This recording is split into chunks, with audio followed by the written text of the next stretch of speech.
旭大师非同凡响，我是童文勋。今天我们照着我们承诺的应该一直都没有谈的这个 DeepSeek 到底是什么意思哦？那我们今天就先在第一段把它聊一聊，然后呢，还是要继续谈一个问题，就是我今天参加了这个正林制宪研讨会哈，因为在过年前其实就承诺了，就是今天要分享我的一些观点，有关于就是台湾海峡中线属于公海的这样的一个议题，应该要来广办这样的研讨会，可能在世界各地都可以举办了哈。凡是他们的货轮或是他们的军舰吧，哈，有通过台湾海峡的，有经过台湾海峡的，事实上欧盟有很多国家经过，然后法国其实3天前才在跟菲律宾一起在我们的附近在做军演嘛。法国千里迢迢跑到这边来军事演习干什么？那美国不用说，韩国、日本不用说嘛，好，所以其实有很多人可以参与这样一场研讨会。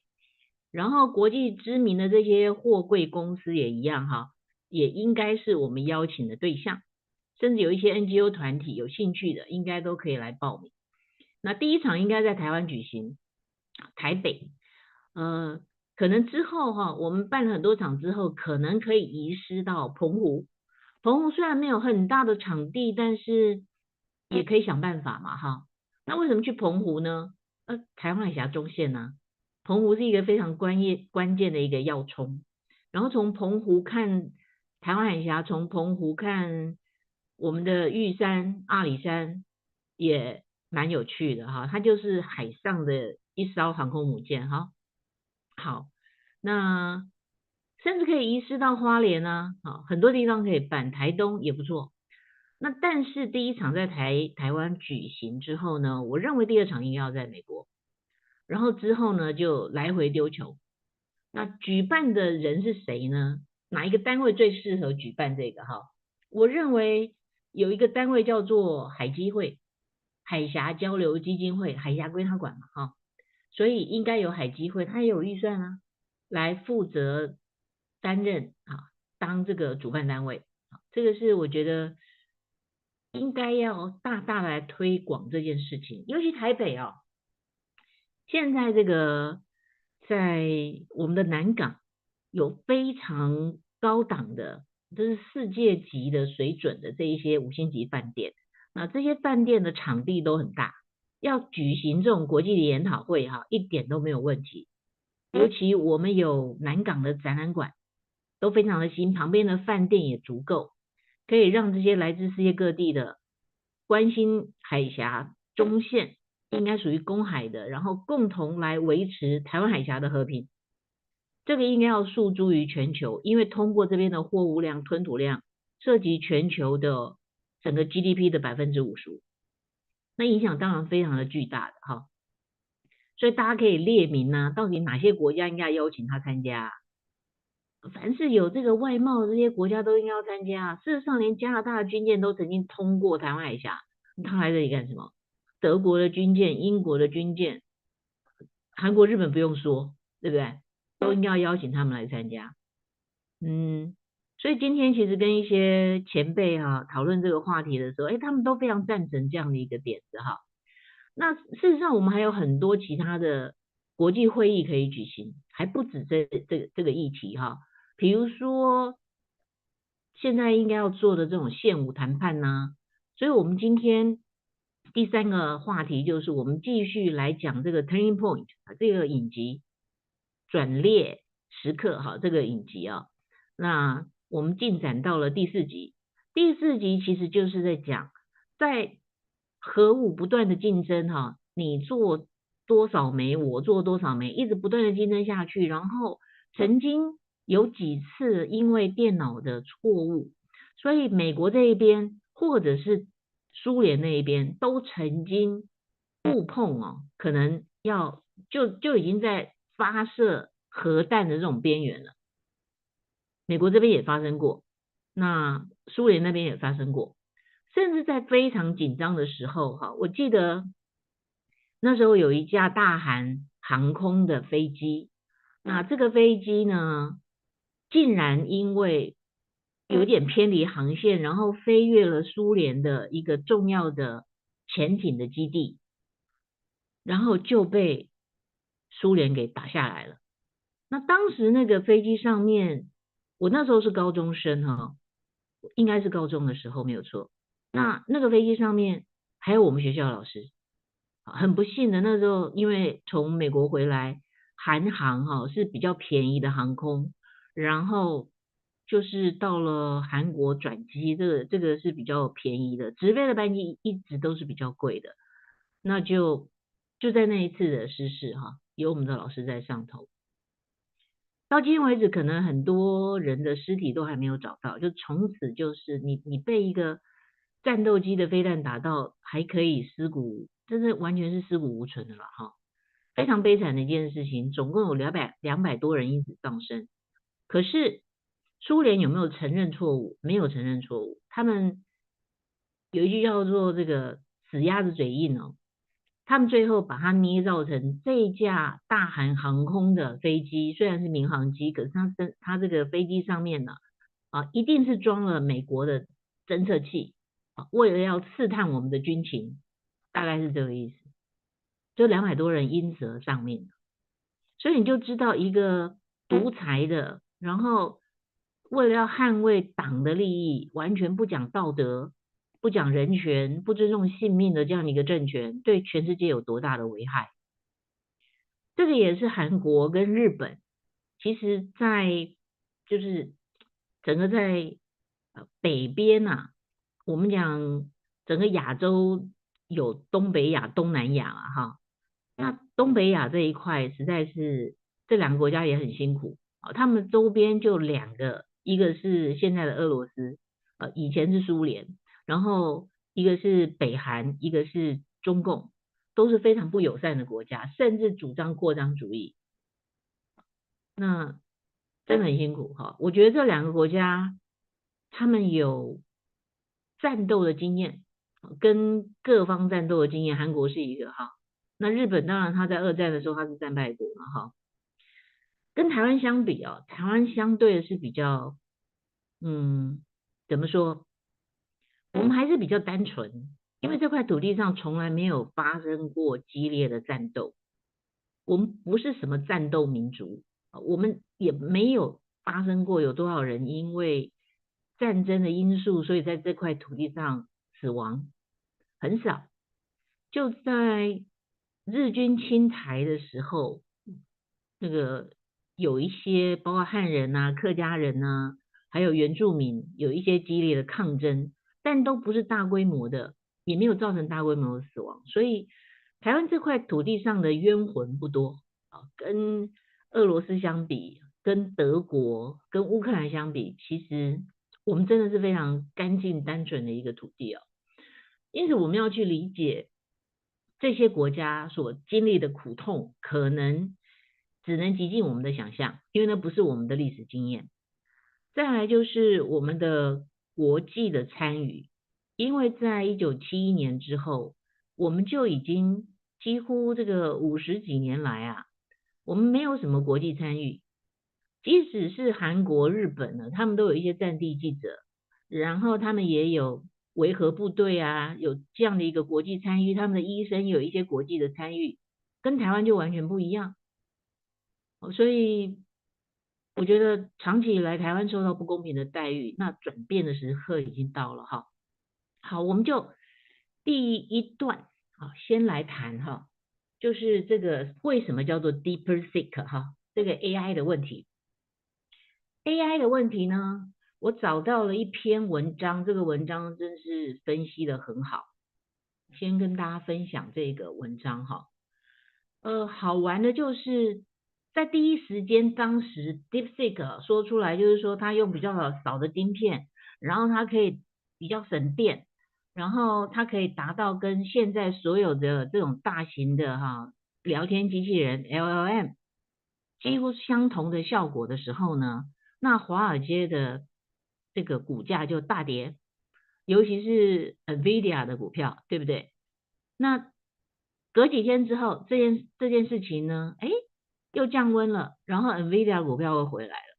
所以我想，在股价这个事情上面哈，第一个它是自相矛盾的。如果使用辉达的晶片可以达到这么棒的效果的话，那辉达的股价应该要上涨啊。虽然说用的数量比较少，可是代表它蛮可亲人的，可亲近，所以不需要用那么多的辉达的晶片，可是可以有更多人参与啊。我可能我的经济规模没有那么大，可是我现在发现说，只要少少的晶片，我就可以建立自己的 LLM，那我就做啊，甚至比较小规模的，对不对？我就可以参与了。那为什么辉达的股票会下降呢？会惨跌呢？就在那一天的时间里面，其实就是很明显的，华尔街呢有人做空，因为过去已经一两年来已经涨太多了，所以这一次先把它平盘一下，好，免得一下子泡沫崩掉了之后会产生更不好的一个效果哈。所以显然第一个有人操作，然后让它股价下跌的理由其实是自相矛盾的。如果它真的效果这么好，又这么省电，那它应该要更棒啊。所以关键不是这样子哈。那第一时间，很多人对这件事情有一些评价，那歌功颂德的媒体更多。伊隆马斯克是非常关键的一个人，因为他懂不懂这个晶片，他懂。他不但懂，他还为了自动驾驶以及他自己的 XAI，他发展了另外一个晶片。那个晶片是堆叠型的，就是模组化，然后比现在辉达的晶片呢速度更快，可以处理的数量更大。这个晶片甚至可以带着伊隆马斯克整个团队可以跨进这个 AI 晶片的领域。好，那去年我已经分享过哈，就是在去年5月的时候，台积电已经发表说这个晶片已经可以量产了，所以已经完全 ready。那现在甚至可能已经有第一批交货，所以将来的电脑速度会更快，这个是可以预期的，而且它的转变会越来越快哈，我们甚至会赶不上哈。但是不用担心，因为人的创作力虽然不是所有人都可以凌驾 AI，可是至少还有15%以上的人的写作能力是一定可以胜过 AI 的，那么就要多写，然后呢，让人的感情、智慧、创造力、灵感、灵性这些东西教会 AI，让 AI 模拟学习，让 AI 更具人性。这个是把 AI 做良善的运用的最好的一个方法啊，并不是所有人都有这样的一个写作能力。那如果是去找什么作文补习班写出来这种文章呢，那就不用说了哈，绝对是被 AI 拼下去的，因为它收集资料的速度太快了。好，那所以我们今天讲为什么伊隆马斯克在完全了解 AI，而且他为了发展这个 AI 呢，他还特别跑到了科罗拉多河有一个城市是曼菲斯，他特别跑这个城市去建了他的基地。为什么要这样子？因为科罗拉多河的水力发电足够可以供应他这个厂所需要用的电力，而且附近的人口呢不多不少，然后他也不会因为设立一个 AI 厂在这一边呢，造成其他的原来的居民呢用电会不足。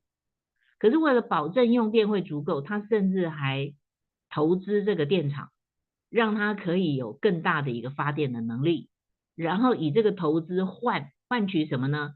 将来它的用电，所以我先投资你，那从我以后的用电量里面去扣钱，所以有这样的一个合约。那伊隆马斯克他现在斗局可以让美国的政府节能到什么程度？至少可以节省他的预算的一半呐、他的目标就是要砍掉一半。所以谁说政府的预算不能砍？砍的还太少，至少砍一半。有效能的政府绝对可以砍一半。而且它的 AI 重点就是有一些工作真的可以用机器人来取代，比如说财务报表的 audit，你要审计、会计。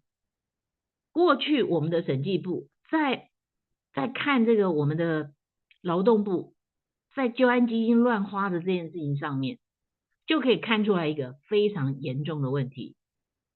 审计部有审计这些支出吗？这是每年数百亿台币的支出哦。啊，你可以不审议吗？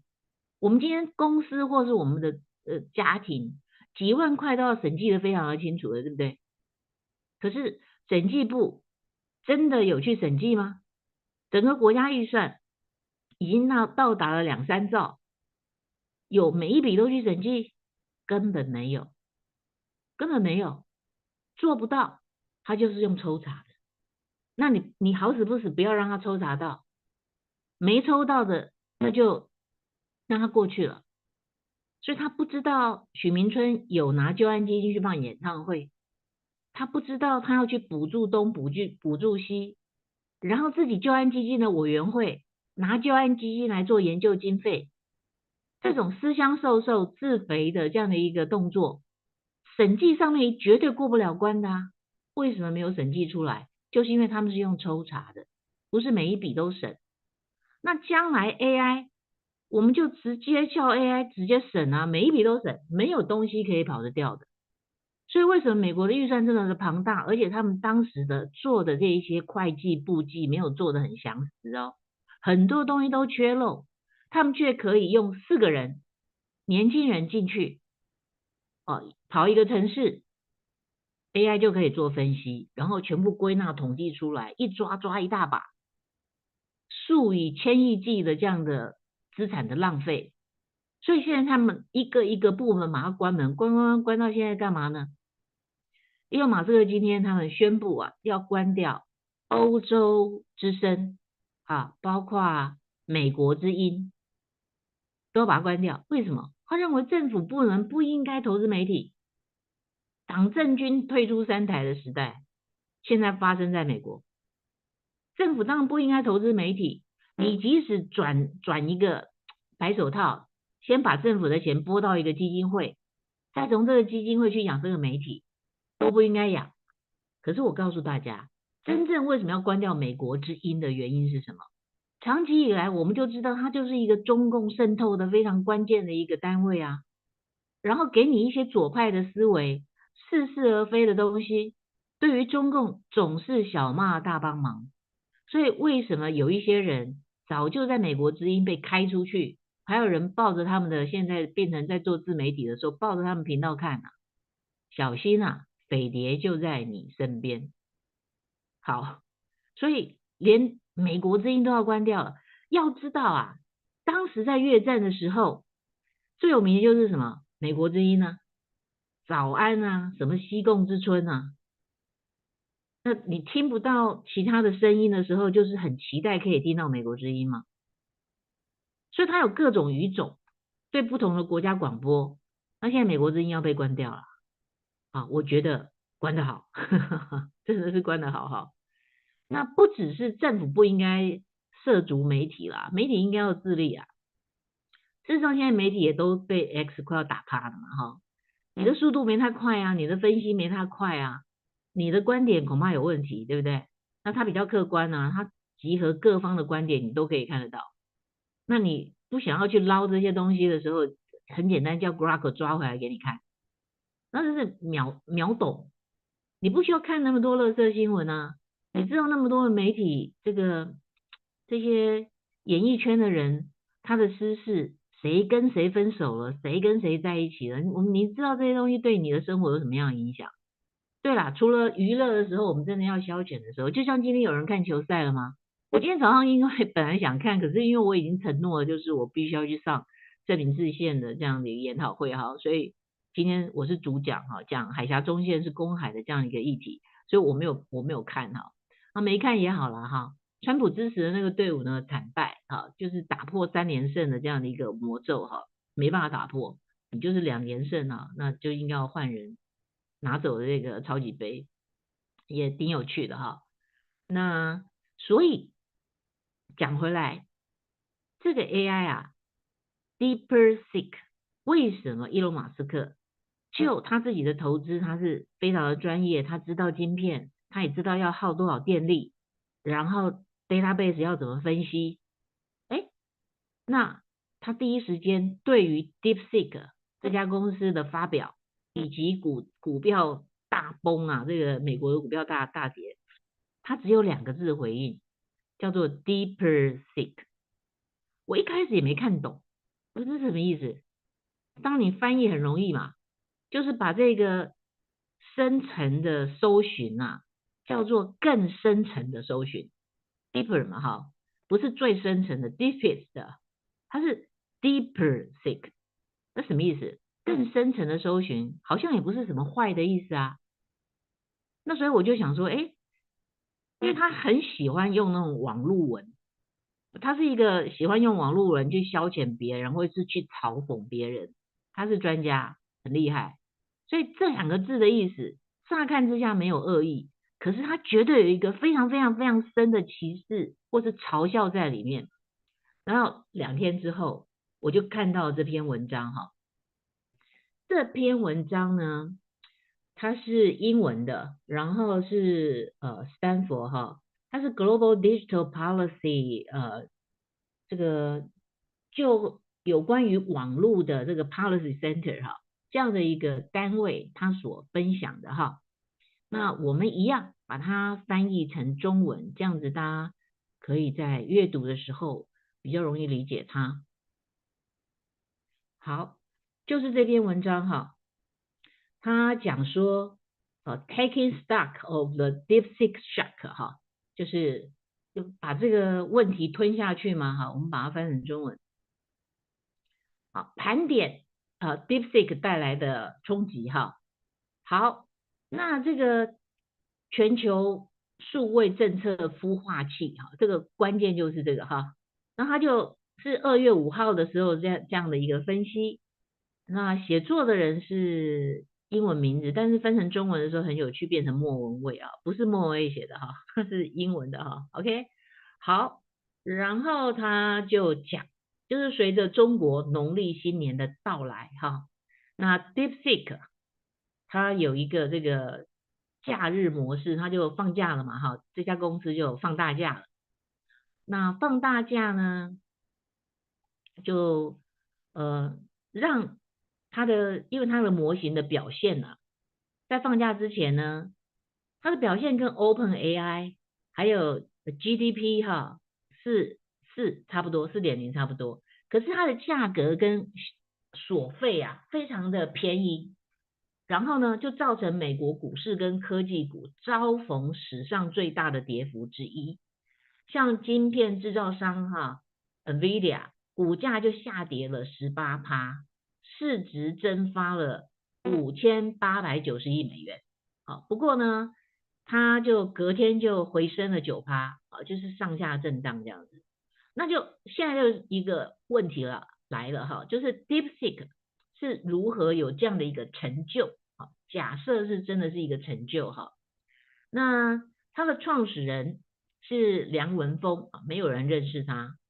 他本来是在对冲基金公司使用人工智慧来做出这个交易的决策，然后呢，在2021年呢，他就累积了数以千计的 NVIDIA 的晶片，然后他这样的一个技术的所谓的颠覆者，他是怎么样达成这样的一个人工智慧用更便宜的成本，然后达到几乎一样的效果呢？好，那这下面呢，其实就有很多的说法哈，就是说，哎呀，他的人才都来自中国国内顶尖的毕业生，还有博士生，然后公司的结构是扁平化的哈。这个大概你看到在对一个公司歌功颂德的时候，应该都会讲到同样的东西哈。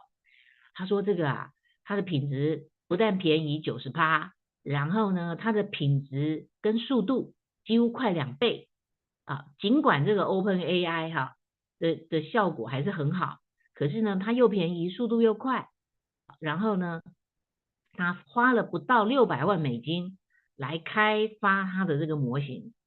那这篇文章就开始提出来了一个问题了，就是说真的是这样子吗？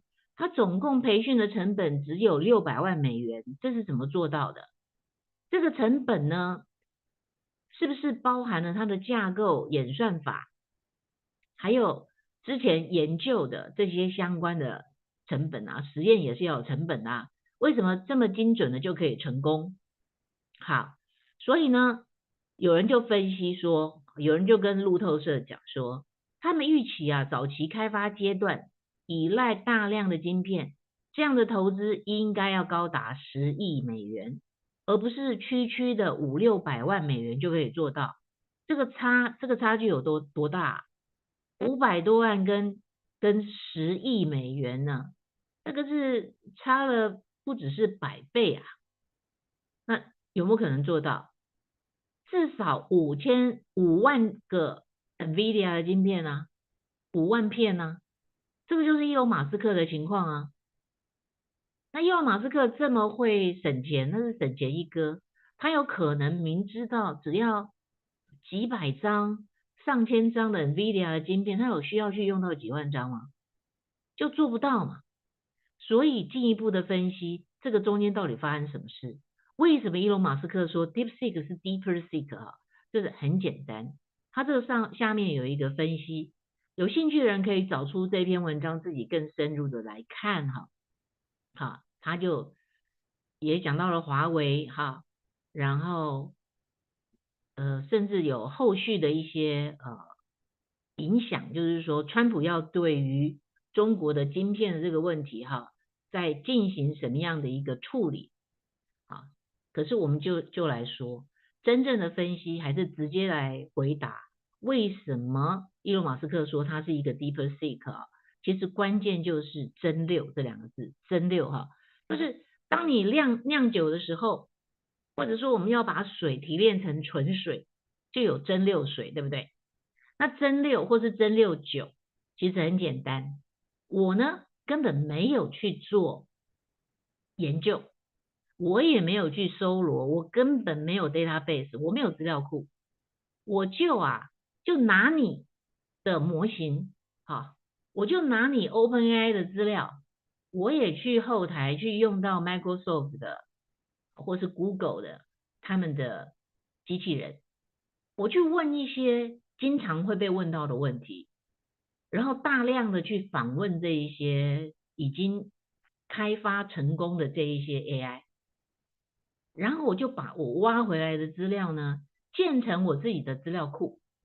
这个就是为什么它的速度会比较快的原因，因为它是在一个封闭的空间里面已经有现成的资料，所以我未必可以回答你的问题，回答的非常的精准。可是你的池塘里面已经有一群鱼了，好，就是说你的鱼温养了很多鱼，那我是去海里钓鱼比较快呢，还是我直接跑到你的鱼温来钓鱼？最可耻的就是跑到鱼温去钓鱼嘛，因为我只要今天没有喂它，哦，很容易鱼就可以上钩啊。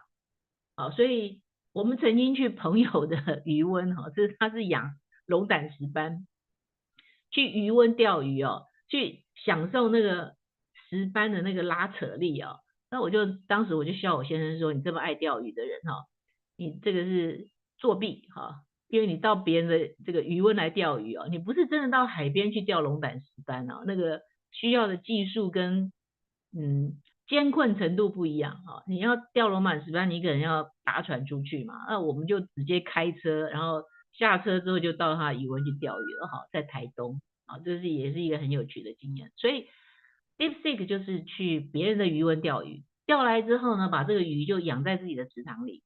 那接着有人去使用 DeepSeek 的时候呢，他不但收集你的资料，然后我就直接把现成的资料给你。这个也就是为什么后来有人发现，你只要去问他西藏的问题，问他台湾的问题，或是问他64天安门的问题，他就直接给你一个答案。他说啊，目前我还没有研究到这个部分，所以你可不可以换别的问题？他就哑了，变成空包蛋，因为他的池塘里面没有这个东西。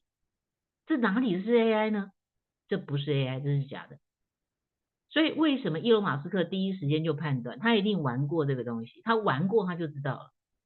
你的规模会比较小，你真的从 AI 抓来的正常的东西，它的说明它的规模会比较大，你抓习惯了就会知道它的整个脉络以及他回答问题的方式。你甚至像伊隆马斯克这么熟悉的人，他会怎么样？他看到你抓出来的东西，就会知道说你是去 OpenAI 还是去哪里抓来东西，还是用他的 Grok，他马上知道你从哪里抓来的答案。那很简单嘛，就是这些公司它并没有关闭，就是如果突然有某一个地方来的大量的访问，那应该要关闭这个访问，或者说他故意要去你的池塘里面钓鱼的时候，他会假造一些他的 IP 位置，对不对？好像从哪一个国家跳过来，用跳板跳过来，让你觉得说我不是从同一个网址过来访问的，你就不会把我封锁嘛，对不对？好，这个就是 DeepSeek 的真正的真相。所以伊隆马斯克说他是个 DeepSeek。另外还有一个原因就是，他号称他用的晶片很少，其实关键就是在2019年就已经有晶片的禁运，那是川普上一任的时候的禁运。那这个禁令有没有被遵守？NVIDIA 有没有遵守？如果他没有遵守，这个晶片是从哪里卖进去的？台积电有没有遵守？台积电已经被抓到有它的晶片用在了华为的 AI 的这个机器上面，对不对？你怎么解释这个事情？他说那是一个熟悉的厂商跟我们下的订单，结果没有想到他是要卖给中国。天晓得，像这种量身定做的晶片，你会不知道真正的背后买家是谁？他说我已经罚他了，我因此而没收了100亿台币，100亿台币耶，赚到了。好，那所以川普相不相信？关键是川普相不相信？川普如果不相信，他总是要你解释嘛。所以这中间发生一件事情，就是 NVIDIA 的负责人，他是一个很活泼的一个领导人，对不对？也蛮喜欢讲话的，很喜欢面对媒体。可是呢，在川普的就职典礼上面，1月20号，他没有出现在川普的就职典礼。川普的就职典礼有一区哦，就是在他的面对舞台哈，面对观众，他的右手边站了伊隆马斯克啦，好，脸书的佐赫伯啦，这一些科技界的这些大佬们，没有辉达的老板。那为什么没有他？没有他之外就算了，结果前几天川普把他找到白宫去讲话，出来之后闷不吭声，到今天为止没有讲话。好，然后到底跟他说什么？当然是要他解释你到底晶片是怎么流入中国的嘛。所以不管 DeepSeek 它是真的是假的，它是不是真的是 DeepSeek 啊，都没有关系。关键就是接下来你也拿不到晶片。再来，我们就是说，如果你今天是要去别人的池塘里面钓鱼，那捞出来的东西其实都是自由世界的 database，所以看得出来这些 database 的资料应该都是真的。那你到底要给中国民众使用还是不要使用？还是你要把这些捞出来的东西再经过加工，把真相掩盖，把它重新炒出另外一盘菜给中国的民众使用？这假的东西 garbage in garbage out，假的东西没有办法帮助你做出正确的判断，对不对？你一直重复做错误的事情，怎么可能会达到正确的结果？所以它没有前途，因为 AI 的本质跟中共的政权的本质是完全不相容的。这个就是我们在看 DeepSeek 的一个关键的问题。好，所以虽然很多人去下载 DeepSeek，但是使用状况如何？使用状况应该不佳，好，应该没有多少人要去用它。第一个，你捞出来的东西是别人池塘里的鱼，那你为什么不去捞原来池塘的东西？另外一个问题就是，从这件事情我们也可以去思考一个问题，就是 AI 到底应不应该是一个 open source？因为 AI 的来源来自哪里？为什么我们一直鼓励大家去 Twitter，就是现在的 X 上面去发言、去留言、去发表？你每天只要想到什么，你就去写2句都没有关系。为什么？因为伊隆马斯克的 Grok 除了要剔除这些觉醒病毒的影响，剔除 DEI 的影响之外，要让 AI 可以为人类所用，要让它正常，而不是酌情，甚至是被集权所用。好，那我们协助训练 Grok，因为他抓来的东西就是我们写的东西，因此这整个资产是属于谁的？大家的。既然属于大家的，是不是可以利用这样的一个资产，然后来影响在铁幕里面这个网络长城的封锁，因为 AI 的使用，然后打开大家的这种歧见、偏见，以及错误的被洗脑的、茫然的这样的脑袋，把这些脑袋的智能全部都开发出来，让他能够接触到真正的真相，世界和平于焉有望哈。那我觉得这个是 AI 应该要做的。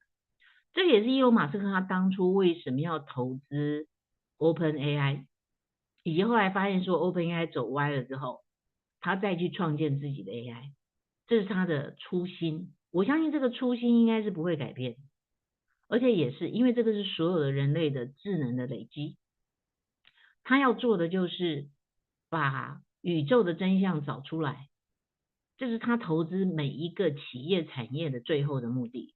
然后人类应该要进入另外一个纪元，就是新建的纪元，太空旅行的这样的一个纪元。这个就是伊隆马斯克，他觉得人应该必死，也没有必要长生。好，他被问到这个问题的时候，他认为人会死是一个慈悲，是一件好的事情。否则你能想象，就是这些独裁的毒夫或是希特勒还活到今天，那还有我们今天可以这样子，我们随便要说什么做什么，然后我们可以做节目来讨论事情，爱讲什么就讲什么，他也做不到，因为有非常多的人一代一代的累积，贡献，而且是我们认识或不认识的人，可能是千百年来，包括在谈地球是绕着太阳走，而不是太阳绕着地球走的这些科学家，他们以牺牲自己的福祉甚至生命，然后才有今天我们。所以所有的智能通都是累积下来的，那么也应该要用在让人类的生活更好、更美好、更和平。所以科技应该为人类服务，科技应该要符合人性。所以这个是我们今天就 AI 的这个主题呢，好，在跟大家分享了哈，我终于把这个题目讲完了。好，然后再来就是我们要讲 Turning Point 的这个影集的第四集。第四集的题目是高墙，就是因为核武竞赛嘛，所以就建筑了一个高墙起来哈。那第四集我刚刚简单的讲了，他讲到苏联在非常焦虑的情况之下，美国在压力底下，历经了那个时候几个总统呢，主要是甘乃迪的时代，然后当时的苏联是赫鲁雪夫，也都曾经说在因为晶片的那个那时候晶片不是很好哈，所以可能电脑有失误，所以呢产生误判，就说苏联已经发射了几枚飞弹朝着美国打来，然后或者是美国已经发射了几枚飞弹朝着苏俄打来，那这个都是错的，都是虚假的讯息。我们曾经好几次的就已经在了核武战争的边缘，好在讨论这个事情。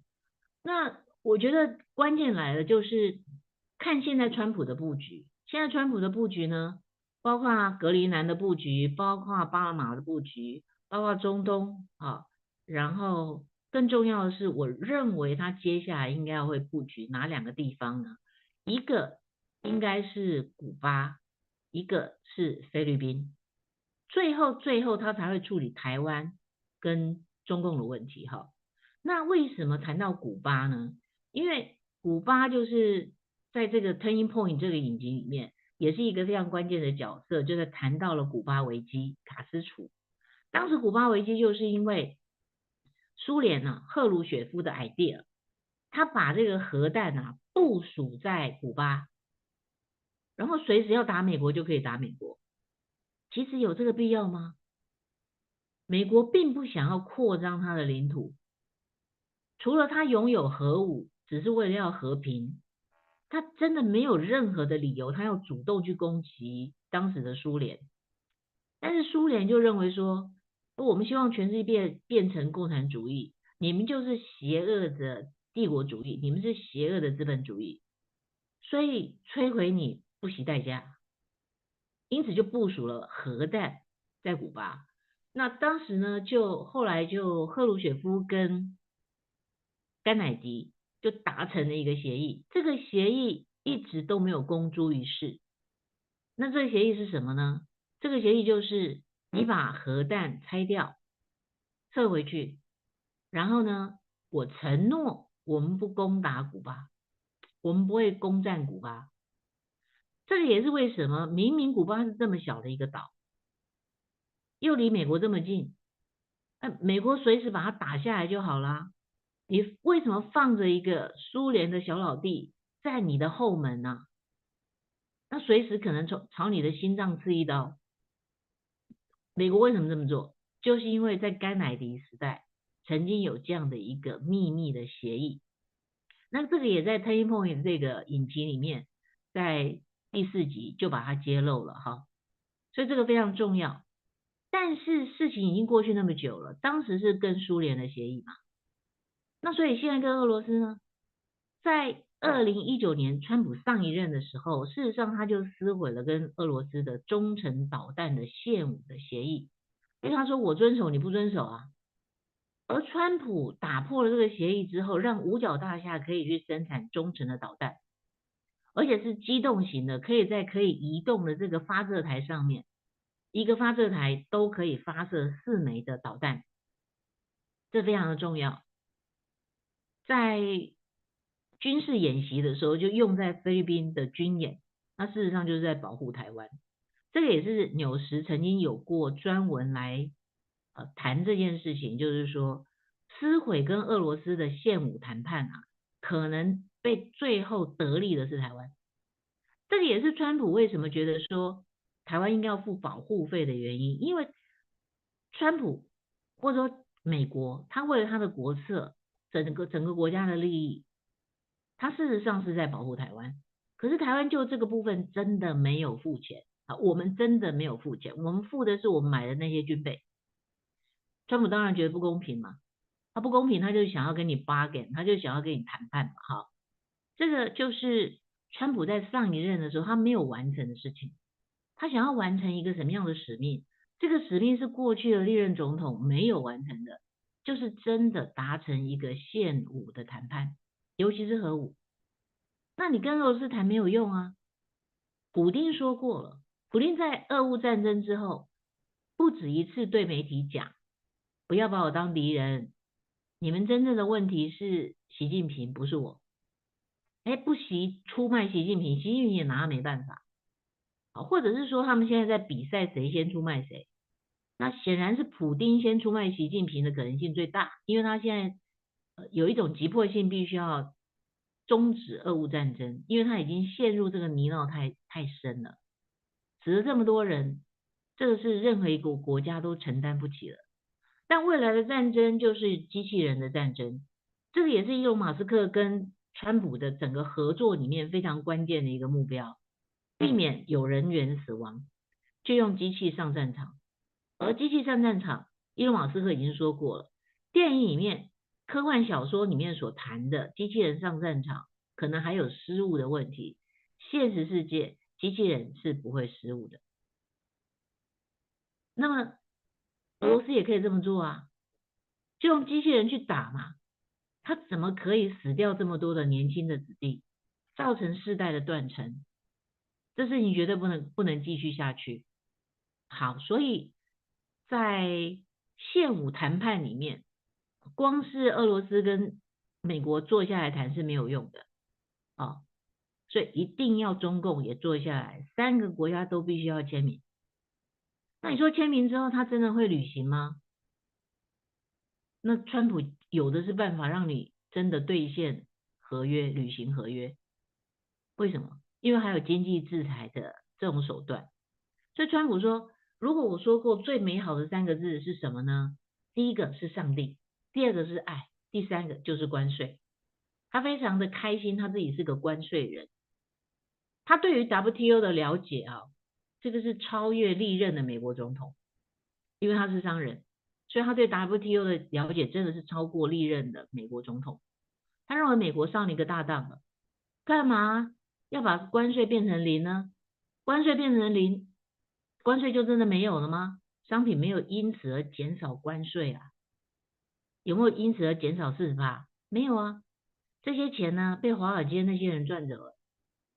你关税变成零，政府没有拿走，可是那些在追求最低的成本，在全世界做布局的全球化这一群人，全球化们啊，把这些钱赚走了。那我现在把关税磕回来，第一个钱在我手上，我可以运用，然后你们也不敢涨价，你们如果涨价的话，你们商品卖不出去，我硬要虎口拔牙，把你们的利润吐出来。啊，这个就是其实他们2个人啊，川普跟马斯克都在走钢索，他们的性命，因为他们一直去动别人的起司，所以他们的性命一直在走钢索。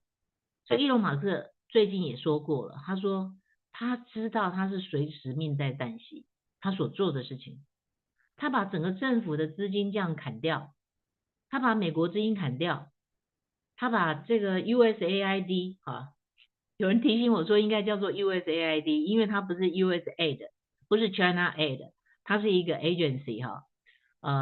我说我是故意这样念的，因为大家听了就懂什么叫 USAID，他就到处大撒钱呢、所以就叫它 USAID 哈。我看美国很多媒体都是直接叫做 USAID 哈，不管怎么样把它关掉，再来把教育部关掉。联邦为什么要有教育部？这样可以省多少钱？那现在民主党当然抓狂嘛，哈，所以我们今天的大标题其实是什么？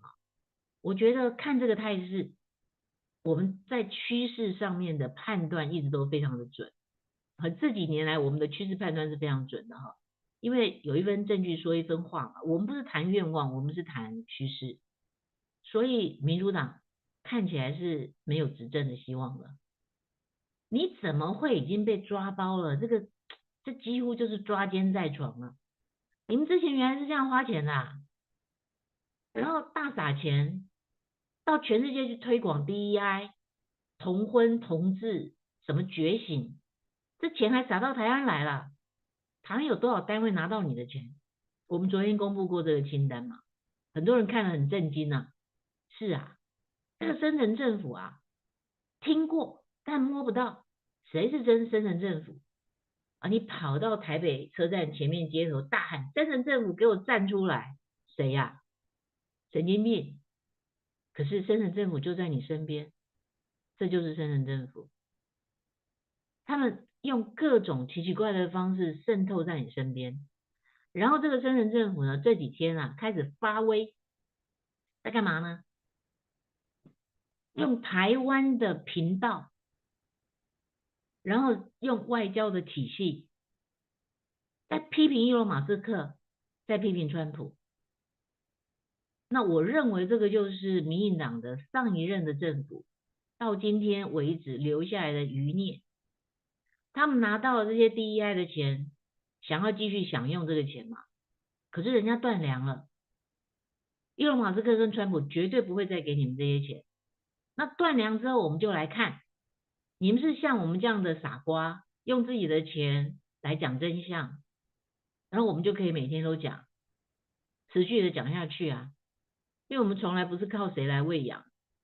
那他们呢？他们只要一天断粮，他们就不会写东西。他们的创造力不是因为是基于热情、责任感、判断力，他们的创造力是基于谁给钱，谁有利益，跟他的利益攸关，于是他就会写一些组合型的文章出来。可是你透过外交体系还在污蔑伊隆马斯克跟川普，我们必须要说，今天就留下一个历史见证，这跟台湾人没有关系啊。然后这个要怪美国，因为美国你们自己在全世界在散播 DEI 的病毒，觉醒的病毒，所以有人吃了这些钱，到目前为止还在作恶。所以请川普跟伊隆马斯克不要怪台湾哈，这跟台湾没有关系。那只要你把这个源头断了，他们撑不久的。所以就像有时候这个屋子里面跑进来几只蚊子，你觉得很讨厌啊，拿着个蚊子拍，一定要把它电死这样子。但你知道有时候你可能这个蚊帐挂一挂，它反正也叮不到你，然后呢，它自然就会死掉了。你不用追着这些蚊子跑，它也是会死掉。所以他们会死掉，原因是什么？这个就是这个宇宙的真理。这些人只要没有利益的驱动，他们就不见了哈。但是我们还需要忍耐一小段时间，这些声音慢慢会消失。好，好的。那么今天还剩下10分钟的时间，DeepSeek 讲完了，川普目标应该要限制核武，然后台海中线是公海的研讨会哈，呃，有兴趣我们早上讲了什么哈，以及互动的内容哈，其实可以呃可以哥哥竟然有看到对不对哈？所以也许可以告诉大家怎么去看到这个影片哈，连接到底在哪里？好，我看看大家的留言哈，我们来做一点互动。今天的声音跟影像都 OK 吗？哈，所以提高网速确实是有帮助啦。嗯，好的，好的。台湾都左媒吗？让我想一想哈，台湾好像没有右派的媒体，的确，因为政治正确嘛，所以大家也不敢逆鳞啊，不敢逆着整个风向走啊。你如果逆着风向走的话，你就会被这一群人群起而攻啊。你看看嘛，他们有那么多钱可以用啊，那只要有一两个写手就很吵闹啦，对不对？那这个情况很快就会改变啊，所以没问题，没问题哈，很快就会改变。好，嗯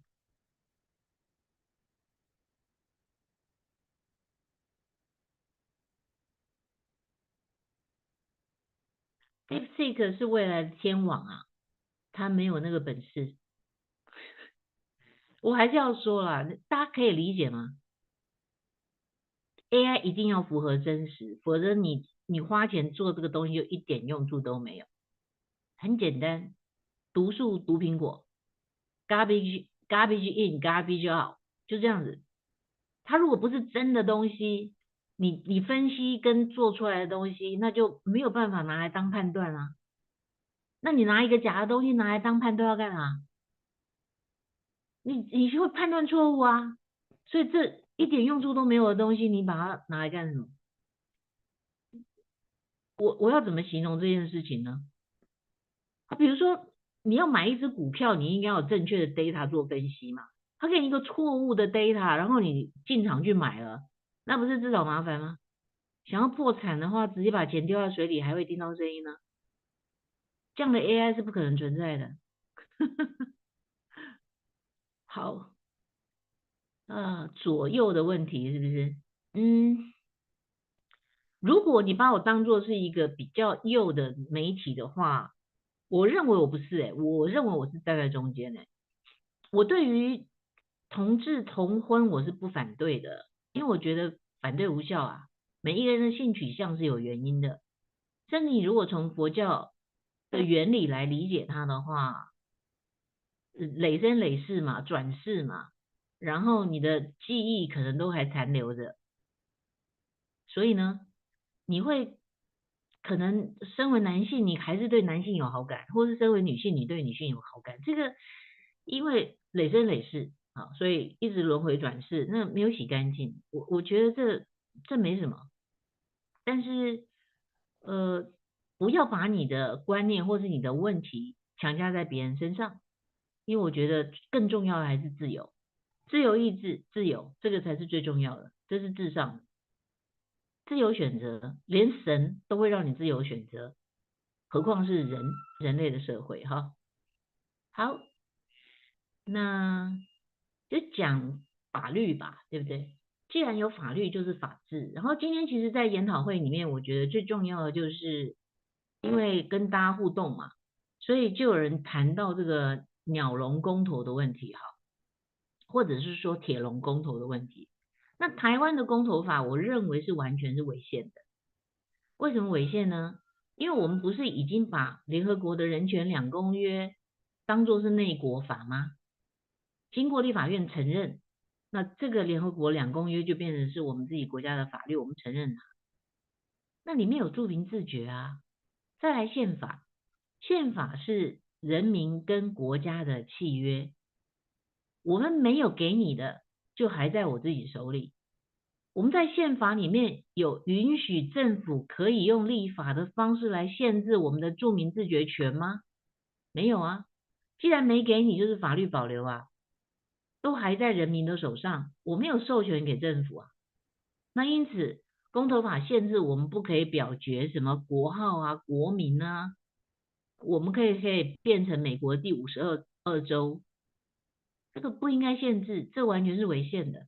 有兴趣的人可以提大法官，让大法官来解释这个事情哈。这个应该要进入宪法法庭来判决，这样的一个自己阉割自己的这样的一个公投法是完全违宪无效的。好，信不信由你哈。我觉得这个是非常清楚的，所以这个是今天我们在研讨会里面，因为互动的过程，所以也触发我所谈到的一个问题。好，那信仰的问题没有什么对不对立了哈，各信各的，不应该去干扰别人。好，有人问说，这次民进党大罢免哈，你认为是恶意的大罢免，可以罢免民党的立委来应对吗？国民党不就正在这么做吗？哈，不太了解为什么希望民进党不要罢免，大罢免，罢免回去就好了，是不是？罢免不了解哈，所以来问问。我是认为这样子，政府我们把它选出来是要干什么？要执政的。那么立委也是民意的展现啊，民意的展现就是在野党的立委比你多，比执政党多。那就像你现在总统是少数总统，我们也没有因此你是少数总统，所以我们否认你的正当性啊。再来，就有人说，因为那是舔中立委，所以我们把它罢掉。我就问你，如果是舔中是违法的，好，那你把他抓起来啊。就是因为我们台湾没有一条法律规定舔中是违法的，所以你没有办法把他抓起来，没有办法把他抓起来，其实是你的兄妹本相骂本。所以我今天也问了这一些独立制宪这个研讨会的这些前辈们，你们都是民主前辈，我就问你一件事情，你们都很讨厌国民党，我理解，但是我就问你一件事情，你认为亲中的国民党比较可怕，还是反共的国民党比较可怕？我今天也同样在节目的最后一分钟，我问大家，你们觉得是亲中的国民党比较可怕，还是反共的国民党比较可怕？认为亲中国民党比较可怕的，请加一；认为反共的国民党比较可怕的，请加2。结果我今天听到前辈告诉我，他们认为反共的国民党比较可怕。为什么？因为亲中的国民党，民党可以随时把它当做 ATM，随时来提款，他也做不了什么事啊。两边都是诈骗集团，嘴巴说要统一的不敢统一，所以才去搞出鸟笼公投啊。嘴巴说要独立的不敢独立，所以才会去搞出鸟笼公投啊。所以他们不过就是留着一个什么东西，来互相谩骂而已啊，互相得到自己的选民的支持。那选民怎么这么笨呢？亲中的国民党一点都不可怕，反而很好用，它可以确保民进党长长久久永久执政啊。就像你想美国，你想台湾的问题的时候，你可能会有情感的挣扎，你想想美国，如果民主党亲中，那他不要执政了嘛？对于共和党来说，整天就是挑一个人来骂就好啦，是不是？哪一个又有这个桃色纠纷，然后跟共产党派来的这个特务搞在一起，你还选什么？你不用选啊，你不要执政啊。那我们把议题再扩大一点，你们认为是遵守美国宪法的中国共产党比较可怕，还是集权的共产党比较可怕？如果认为遵守学会美国的先父纪念碑比较可怕的人，请加一；认为共产党继续是一个集权的政体比较可怕的，请加二。我可能很多想法都跟大家不太一样啊。我认为学会美国宪法，转变成民主的中国，才有可能跟美国一搏。在各个领域里面，在科技、在经商，因为中国人勤奋啊，是不是？可是如果你不走民主道路，你就是把国家越来越做小，这个民族的力量越来越做小，你的知识含金量一再的贬低，因为你刻漏字，所以你的知识含金量就越来越低。所以集权的中共一点都不可怕，现在怕的是他不分青红皂白，发疯了，他不怕死，然后拖着别人去死，自己愚蠢，然后害了别人，这个才是真正可怕的啊！至于说他自己继续愚蠢下去独裁，那可怜的是中国老百姓而已。这个一直是我的想法哈。好，那他可能民主呢？有人认为两个都可怕，的确啦，两个都很可怕，但是哪一个比较可怕？对于我们的期待，好，就是中国国民党应该要把中国拿掉，你应该要真的落地在台湾啊，先把这个土地顾好。你有什么远大的志向，你自己去远大志向。可是台湾应该有量身定做的宪法，这个国家才会正常。嗯，不然的话，你讲统一是假的，整天那边诈骗有什么用？而且你永远不可能执政，你只要亲中一天，你就不可能执政。这么简单的道理，怎么会想不透？其实我知道国民党有一些年轻派的、青壮派的，可能也是已经抱这样的想法了。可是老一辈的还在嘛，啊，就是没有办法跟他们就够哈，所以到今天为止还没有改变。但是改变总是会发生的，只怕我们出生率一直这么低啊，在改变发生之前啊，台湾已经没有了。好，所以我们应该要好好的劝这个国民党哈。OK，那就今天就跟大家分享到这边了哈。明天我们继续分享《Turning Point》的第5集。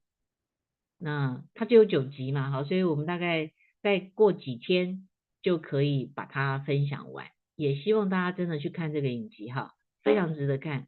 历史原来是这么的有趣哈，历史是这么的重要，它再也不是枯燥无味的历史课本，还是说考试的时候要考的这些很枯燥的死记的东西，它真的在影响我们的生活，而且到今天为止还是美国川普在执政啊。他现在上台20天，然后在这个任期呢，还有1441天，记者已经快要累死了。我们也做的蛮辛苦的，但是每一天都有目不暇给的议题可以谈，也是很有趣的事情哈。所以我没有得精神病，但是我们每一天都要精神起来。好，明天见，拜拜。